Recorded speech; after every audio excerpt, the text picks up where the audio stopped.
Satellite images show J-20s being positioned at Shigatse Air Base on the contested border with India. And the Chinese Communists just recently renamed something like 30 Indian towns, or should I say Bharat? Let me know in the comments if you want me to call it Bharat or India. And little context. I got Sanskrit tattoos, so I'm definitely pro India.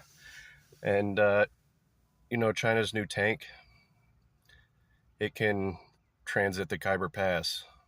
So let's talk about this. Let me know what you think. Write a comment. Thank you.